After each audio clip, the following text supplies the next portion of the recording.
우리 시온 찬양대의 대원들의 아름다운 찬송에 많은 은혜를 받았습니다. 힘들었을 지난 한 주간 동안에도 올리 지저스, 오직 예수로 사신 여러분들 주님의 이름으로 위로하고 축복합니다. 이 코로나 시대에서 신뢰를 가장 많이 잃은 곳이 교회인 것 같습니다.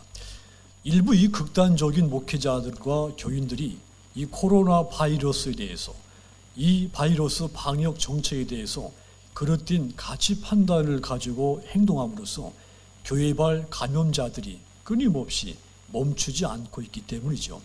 그로 인해서 요즘 한국교회가 말로 표현하기가 어려운 혐오스러운 말들을 끊임없이 듣고 있습니다.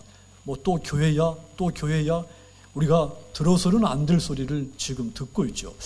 한국교회가 코로나 바이러스 그리고 사회적인 불신, 이중의 시련을 겪고 있는 겁니다. 교회는 사회를 절망에 빠뜨리거나 병들게 하는 곳이 돼서는 안 됩니다. 교회는 지역과 사회를 섬길 뿐 아니라 희망이 되어야 합니다. 수천 년 동안 교회를 상징하는 이미지가 등대, 나침반, 촛불, 돈 그런 것들로 많이 사용됐죠. 이 무슨 말입니까? 교회는 인류가 나아가야 할 올바른 방향, 희망이 되어야 한다. 이런 메시지인 겁니다. 이것은 지금도 마찬가지입니다. 어려운 시대일수록 더욱 교회의 요구는 더 강렬해지는 겁니다.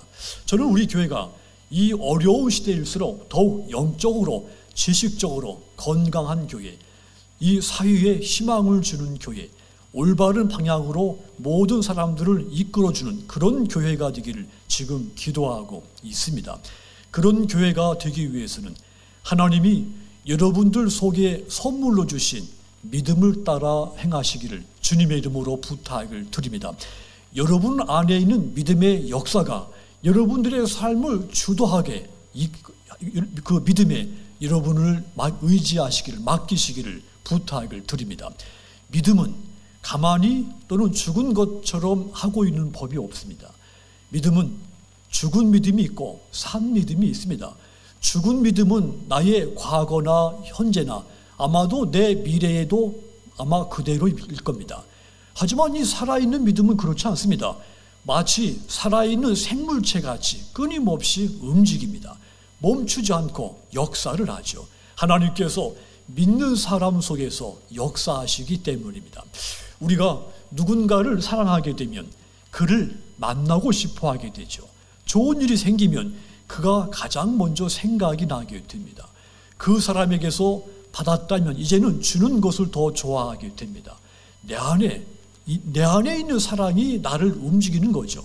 내 속에 있는 사랑이 끊임없이 역사를 하는 겁니다. 생명체도 끊임없이 움직입니다. 예수님께서 비유로 말씀하신 것 가운데 겨자씨 이야기는 가장 확실한 증거입니다. 겨자씨는 씨앗 가운데 가장 작은 씨앗에 불과하지만 그 작은 속에 생명이 가득 차 있습니다. 이 씨앗이 땅에 떨어지고 적당한 온도가 있고 물기가 있고 하면 싹이 납니다. 꽃이 핍니다. 열매가 맺고 새들이 깃들 만큼 성장을 하죠. 이것이 생명의 역사입니다. 생명도 멈추지 않고 역사한다는 이야기입니다. 믿음이 마치 그와 같습니다. 이 본문에 보면 죄가 많은 한 여인이 등장을 합니다. 이 여인 속에 믿음이 싹트기 시작을 했죠. 이 믿음은 여인에게서 놀라운 역사를 일으켜 왔습니다. 그렇다면 그녀 속에 있는 믿음이 그녀 인생에 어떤 역사를 일으켰을까요? 가장 먼저는 그녀로 하여금 끊임없이 믿음의 자리로 나아가도록 역사를 했습니다. 그녀 속에 있는 믿음이 말이죠. 예수님께서 예루살렘에 올라가셔서 부패하고 타락한 성전을 청소했습니다. 예루살렘 성전이 부패하고 타락하게 된 원인, 요인이 있었죠. 이스라엘 백성들이 절기를 지킬 때 맨손으로 오지 않고 반드시 제물을 바쳐야 됐습니다. 양이나 송아지를 제물로 바쳐야 되는데 그 짐승들을 끌고 먼 길에서 예루살렘까지 올 수가 없습니다. 하여 예루살렘 근교에 와서 제물을 구입해 가지고 바치고는 했죠. 그래야 된 겁니다. 그런데 상인들이 제사장들과 결탁을 해서 예루살렘 근교에 있는 목장에서는 양과 소를 팔지 못하도록 금지를 시킵니다. 만일에 다른 목장에서 좋은 재물을 샀다 하더라도 제사장이 재물을 검사할 때 퇴짜를 놓습니다. 상인들만 성전 안에서 이 재물을 팔 수 있게 허가를 한 겁니다. 오직 상인에게서만 산 재물만 하나님께 바치도록 제사장이 인정을 해주는 식이죠. 이 과정에서 상인들은 재물을 독점하고 제사장들은 상인들에게서 뇌물을 받는 식입니다. 백성들은 억울했지만 달리 방법이 없습니다. 부패한 권력 앞에서 백성들이 할 수 있는 것은 아무것도 없는 것이죠. 이렇게 거룩해야 할 성전이 부패한 종교 지도자들, 탐욕으로 가득 찬 상인들에 의해서 더럽혀졌을 때 예수님이 이 성에 가셔서 상을 뒤엎고 채찍을 휘두르며 상인들을 쫓아냈죠. 성전을 청소를 한 겁니다. 하여 성전을 본래의 모습대로 기도하는 곳으로 회복을 시키신 겁니다. 니고데모가 이 사건을 알게 되면서 예수가 과연 누군가 믿음이 싹트기 시작을 했죠. 예수에 대해서 알고 싶고 그에 대해서 그 신앙이 싹트기 시작한 겁니다. 그 작은 씨앗의 믿음은 그로 하여금 예수님이 계신 곳을 향하도록 그의 마음속에서 역사하기 시작한 겁니다. 마침 그날 밤 예수님께서 제자들과 함께 어느 집에 모이게 됩니다. 당시 공의원이었던 이 니고데모, 밤중에 예수님께서 제자들과 함께 계신 그 믿음의 자리에 이 니고데모가 찾아가게 되죠. 밤에 왔다는 말은 몰래 왔다는 뜻입니다. 니고데모는 그곳에서 예수님을 통해 중생의 도리를 듣고 깨우칩니다. 큰 은혜를 받고 돌아가게 되죠. 그 이후로 니고데모의 행동을 보십시오. 계속해서 예수님이 계신 곳을 끊임없이 향해 나아가게 됩니다. 요한복음 7장 50절 이하를 보면 바리새인들이 예수님을 죽이려고 할 때 니고데모가 예수님에 대해서 적극적으로 변호하기까지 합니다. 그뿐만이 아닙니다. 예수님께서 십자가에서 죽으실 때 제자들이 모두 도망가고 없었습니다. 예수님의 시신을 장사할 사람이 아무도 없었던 것입니다. 그때도 이 니고데모가 나타납니다. 요한복음 19장 38절 이하 보시면 아리마대 요셉과 함께 예수님의 시신을 수습하고 장례를 치루었다 그랬습니다. 자, 이 니고데모가 행한 이 세 가지 일 중에 어느 것이 중요할까요? 밤에 예수님이 계신 곳에 간 것, 그것이 가장 중요합니다. 니고데모가 그날 밤 그곳에 가지 않았더라면, 그의 마음속에 있는 믿음에 의해서 그곳에 가지 않았더라면 나머지 두 가지 일은 일어나지 못할 그런 일이었기 때문이죠. 니고데모 안에 있는 아주 작은 믿음, 겨자씨보다도 더 적었을 그 믿음, 하지만 그 믿음으로 인해서 그로 하여금 믿음의 자리로 나아가도록 역사를 한 겁니다. 하여 이 니고데모로 믿음의 아주 위대한 사람으로 바꾸어 놓게 됩니다. 지금 우리가 예배하는 이 자리, 예수님을 중심으로 모여 하나님을 예배하는 자리입니다. 내 안에 있는 겨자씨만한 작은 믿음이 나로 하여금 예배의 자리로 나가도록 내게서 역사를 하신 겁니다. 본문 36절 37절 보시면 한 바리새인이 예수께 자기와 함께 잡수시기를 청하니 이에 바리새인의 집에 들어가 앉으셨을 때 그 동네에 주인인 한 여자가 있어 예수께서 바리새인의 집에 앉으셨음을 알고 향유 담은 옥합을 가지고 와서 그랬습니다. 바리새인과 예수님의 관계는 아주 불편한 관계였습니다. 그런데 이 바리새인 가운데 시몬이라고 하는 사람이 자기 집에 예수님을 초청을 한 거죠. 예수님은 그 초청에 참여를 했습니다. 바리새인 집에 예수님이 중심이 된 믿음의 자리가 만들어진 겁니다. 그런데 이 자리에 주인인 한 여자가 참석을 한 겁니다. 이 여인에게 있는 믿음, 그 믿음이 예수님이 계신 곳을 향하도록 그녀의 발걸음을 역사를 한 겁니다. 믿음의 자리로 향했던 그녀는 죄인의 모습 그대로 예수님을 만나게 됩니다. 바리새인들처럼 꾸미거나 외식하지 않고 있는 그대로의 모습으로 예수님을 만나게 됩니다. 그녀는 예수님이 어떤 분인지를 잘 알았습니다. 바리새인과 예수님의 관계가 좋지 않다는 것도 잘 알았습니다. 또한 예수님은 사람을 차별하지 않는다는 것도 잘 알았습니다. 그래서 세리도 용납하시는 예수님은 나도 받아주실 것이라는 사실을 알았죠. 그래서 그 속에 있는 믿음으로 예수님께 향해 나온 겁니다. 그리고 이 여인은 예수님께 맨손으로 나오지 않고 자신의 인생에서 가장 귀한 것을 가지고 나왔습니다. 향유가 담긴 옥합을 가지고 나온 겁니다. 이 향유 옥합은 이 여인에게 전부입니다. 그녀의 힘이 이 옥합 속에 담겨 있죠. 이 옥합은 그녀의 정성의 모두였습니다. 예수님께 부어드리기 위해서 그 귀중한 것을 가지고 온 거죠. 여러분, 그렇습니다. 내 안에 있는 믿음은 나로 하여금 믿음의 자리로 향하도록 끊임없이 역사를 합니다. 그러니까 내가 예배하는 곳에 가고 싶지 않다. 그것은 어떤 증거인가 하면 내 속에 믿음이 식었다고 하는 증거입니다. 내 안에 있는 믿음은 끊임없이 믿음의 자리, 믿음의 예배가 이루어지고 있는 자리, 끊임없이 그곳에 향하도록 나를 역사를 하는 겁니다. 뿐만 아니라 믿음의 자리에 가는데 정성을 가지고 가도록 내 마음을 움직입니다. 여러분들도 여러분들의 믿음이 여러분들의 등을 떠밀어서 예배의 자리에 있게 된 겁니다.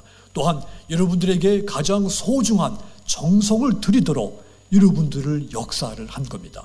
니고데모에게 있었던 작은 믿음, 죄가 많은 여인에게 있었던 그 작은 믿음, 각각 그들로 하여금 믿음의 자리에 가게 했고 그들 인생을 멸망의 인생에서 구원과 축복의 인생으로 바꾸어 놓은 겁니다. 그러므로 하나님께서 여러분들 속에 선물로 주신 그 믿음의 역사에 따라서 범사에 언제든지 믿음의 자리를 향해 끊임없이 나아가시도록 주님의 이름으로 부탁을 드립니다. 그리하여 니고데모처럼 본문의 죄가 많은 여인처럼 구원과 축복의 인생들이 다 되시기를 주님의 이름으로 축원합니다. 또 한 가지, 이 여인 속에 있는 믿음이 여인에게 어떤 역사를 일으켰는가 하면 주님을 전심으로 사랑하게 만들었습니다. 그녀는 그동안 누군가를 사랑할 수 없는 존재로 살아왔지요. 사랑하고 싶은 마음들이 왜 인간에게 없겠습니까? 이 여인에게도 똑같은 그런 이 감정이 넘치도록 있지만 사랑할 수가 없는 그런 신분으로 산 겁니다. 그런데 그녀에게 예수님을 향한 믿음이 생기기 시작했고 그 믿음이 예수님을 진심으로 사랑하게 만든 겁니다. 베드로가 평생에 예수님을 향해서 3번의 고백을 하죠. 첫 번째 고백이 누가복음 5장 8절입니다. 거기 보시면 시몬 베드로가 이를 보고 예수의 무릎 아래에 엎드려 이르되 주여 나를 떠나소서 나는 죄인으로소이다 하니, 여기서 볼 수 있듯이 이 베드로의 고백, 첫 번째 고백, 나는 죄인입니다. 이 고백입니다. 베드로처럼 우리도 주님 앞에 서는 순간 나는 죄인입니다. 이 고백이 가장 먼저 있기를 부탁을 드립니다. 요한복음 1장 9절 보시면, 요한 1서 1장 9절 보시면, 만일 우리가 우리 죄를 자백하면 저는 미쁘시고 의로우사 우리 죄를 사하시며 모든 불의에서 우리를 깨끗하게 하실 것이요 그랬습니다. 주님은 우리가 죄인인 것을 고백할 때 우리 죄를 사하시고 깨끗하게 하시는 분입니다. 죄인임을 고백하는 사람이 예수님의 십자가를 사랑하고 예수님을 더 사랑하게 되는 겁니다. 베드로는 자신이 죄인인 것을 깨닫고 주님께 그 사랑을 고백을 한 겁니다. 나는 죄인입니다. 이 고백이 저와 여러분들의 고백이 되시기를 주님의 이름으로 축원합니다. 두 번째 베드로의 고백이 있습니다. 마태복음 16장 16절이죠.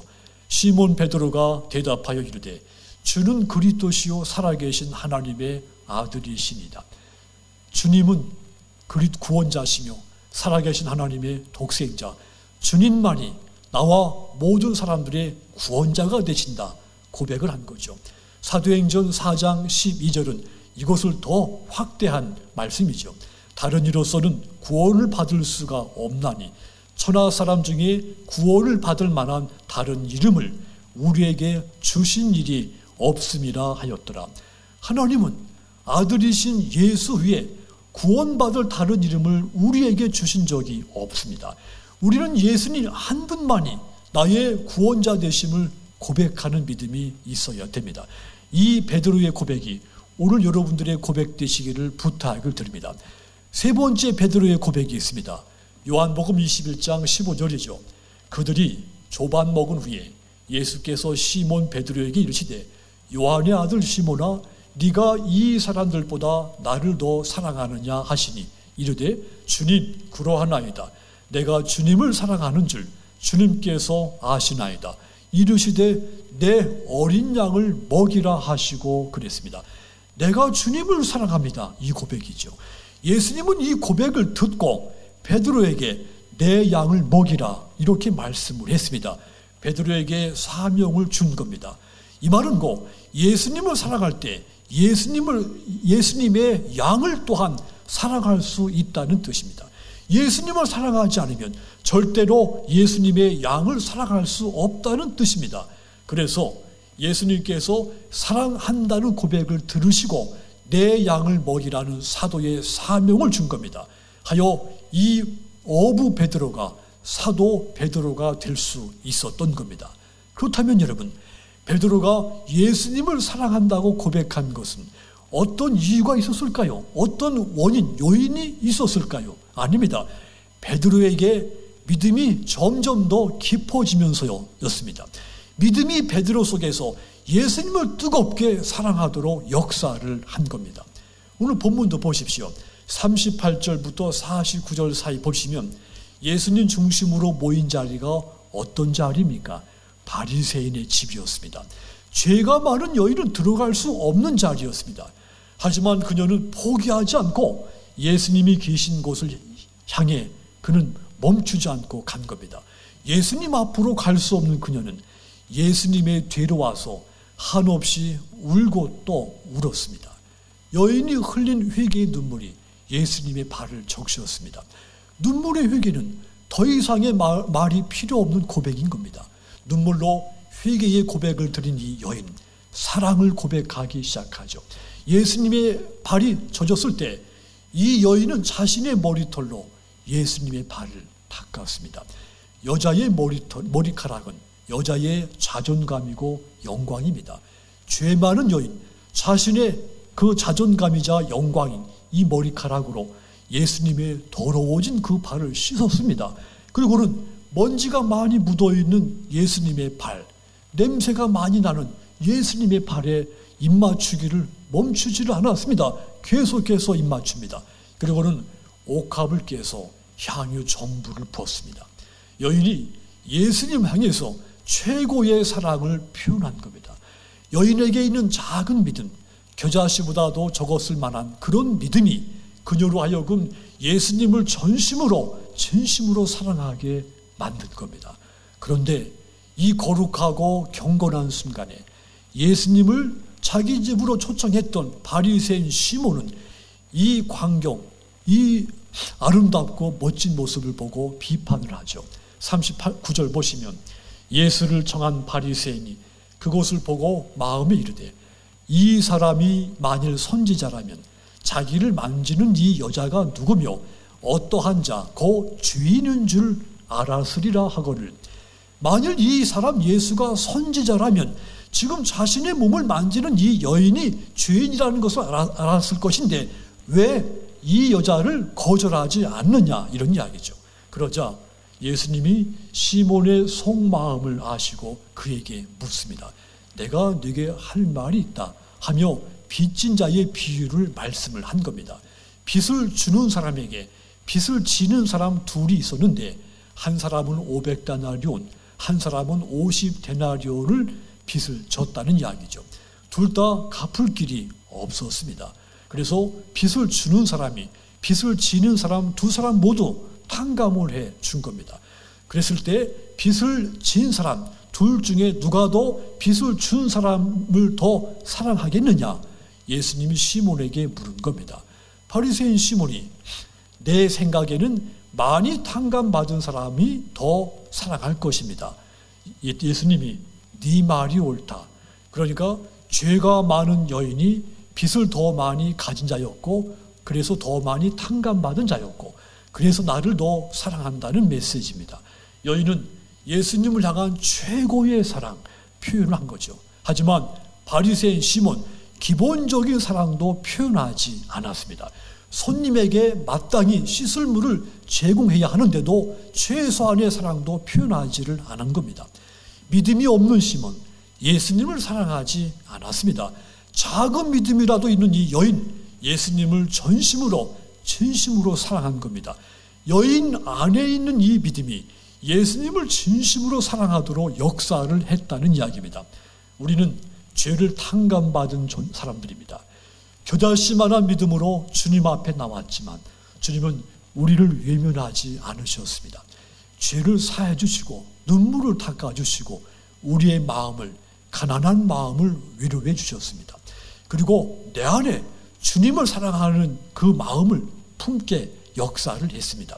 그러므로 내 안에서 역사하시는 그 믿음으로 말미암아 내가 주님을 사랑합니다. 이 아름다운 고백으로 날마다 사시기를 주님의 이름으로 축원합니다. 또 한 가지, 이 여인 속에 있는 믿음이 여인에게 어떤 역사를 일으켰는가 하면 이 여인의 마음을 진정한 평안을 누리게 만들어 줬습니다. 50절 보시면 예수께서 여자에게 이르시되 네 믿음이 너를 구원하였으니 따라합시다. 평안히 가라. 죄가 많은 여인이 겨자씨보다도 더 작았을 믿음을 가지고 주님께 가서 마침내 구원받고 영원한 생명을 얻었습니다. 그런데 그것이 끝이 아닙니다. 주님은 이 여인에게 이제는 평안히 가라 선포를 한 겁니다. 그녀가 일생에 궁극의 평안을 얻은 겁니다. 이 여인이 그동안 얼마나 많은 고뇌와 절망과 불안 속에서 살았겠습니까? 예수님이 계신 곳을 지금 찾아오기까지도 많은 갈등과 어려움들이 있었을 것입니다. 예수님이 나를 영접해 주지 않으면 어떻게 하나?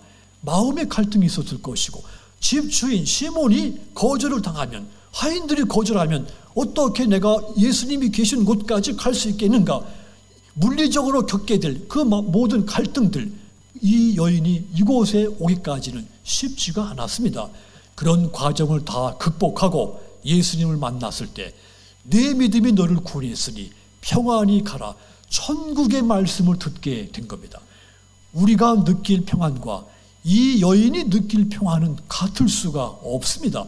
그녀는 당시 사회적 인식으로 보아서 가장 비천하고 소외된 여자였습니다. 어떤 복지 혜택도 받지 못했고 심지어는 종교적으로 구원받을 자의 대상으로 생각되지 않을 만큼 철저한 아웃사이더였습니다. 있는데 없는 사람처럼 취급받으며 살아온 겁니다. 차별, 멸시, 경멸의 대상으로 지금까지 살아온 겁니다. 그런 그녀에게 평안히 가라. 그런 그녀가 어찌 평안히 있었겠습니까? 그런데 그런 그녀에게 주님은 평안히 가라. 천국에서나 들을 수 있는 이 복음을 들은 겁니다. 이 여인이 이 평안을 얻게 된 것. 그녀 안에 있는 아주 작은 믿음이지만 그 믿음이 역사했기 때문에 이 천국의 평안을 얻게 된 겁니다. 여러분에게도 마찬가지입니다. 평안은 주님이 여러분에게 주신 선물입니다. 내 안에 있는 믿음으로 말미암아 예수님께서 여러분에게 평안을, 이 천국의 평안을 준 겁니다. 믿음으로 이 평안을 잃지 말고 이 평안을 간직하고 천국 가는 순간까지 천국의 평안을 누리며 사시기를 주님의 이름으로 축원합니다. 사랑하는 성도 여러분, 죄가 많은 여인의 믿음, 그녀 인생을 놀랍게 역사를 일으켰습니다. 차별받는 인생으로 살았는데 존중받는 인생으로 달라지게 만들었습니다. 그녀 안에 있는 믿음, 작지만 그 믿음, 그녀로 하여금 믿음의 자리로 굳건히 나아가게 역사했고 예수님을 전심으로 진심으로 사랑하도록 역사했고 온전한 천국 평안을 누리도록 역사를 했기 때문입니다. 여러분 안에 겨자씨만한 믿음이 있기 때문에 하나님은 여러분 안에 날마다 역사하고 계신 줄 믿으시기 바랍니다. 여러분들을 하나님 앞으로 나오게 하고 예수님을 주로 고백하여 사랑하게 만들고 있고 세상이 줄 수 없는 천국의 평안을 여러분들로 누리게 하고 계신 겁니다. 이 놀라운 믿음의 역사와 축복이 날마다 여러분들에게서 일어나게 되기를 주님의 이름으로 축원합니다. 기도하겠습니다.